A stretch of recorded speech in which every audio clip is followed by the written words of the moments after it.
Blondie Mabadoyo, we have Coconayo. To Kuku de Ma, Ajina Bamiakata Midoda, Mianchi Midoda, Honorable EdemKpotosu of Ho Central Inchi. Lenya Tafama, Ba Nadashi Kotokuma, our show, our free, Ba Monava Akko, Anya Jijonya. And we can judge never Viva to Canada Kamajo.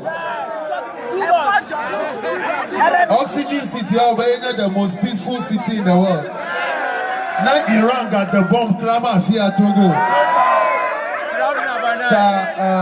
Marco Mike na honorable na Watogo Nabi.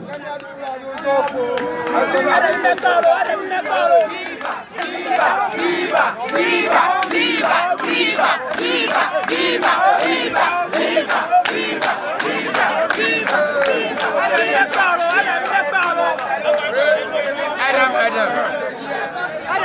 Hey, mi ambo yo kata so ina mi to da fuma fifi lai. Na mo nyo ma to gbogbo kokore mi agbo. Mi to da fuma because performance am of on me as honorable fogba. Viva ho viva. Viva ho viva. Viva carnival viva. Viva Roman. Jama jama gbogbo manda apena Edem. Hey man, you have oh man here about Apollo constituency. Let me Easter carnival oh namesake Mava. I'm going to say apena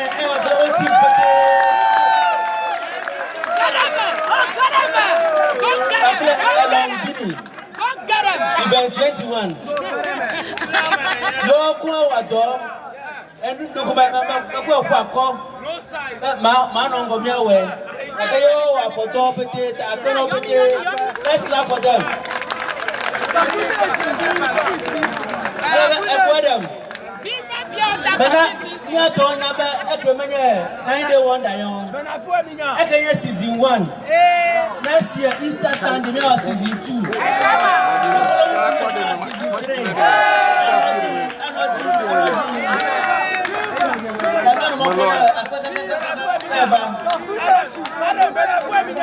Academy, kple team akata, ikala honorable Kpotosu also mata kona kobi ke loha the third Ewenyigba, ayi honorable Domino Dagbo, emi adogbo na tobi afode ika kogba koto tobi ke loha the third jinami drop a hammer.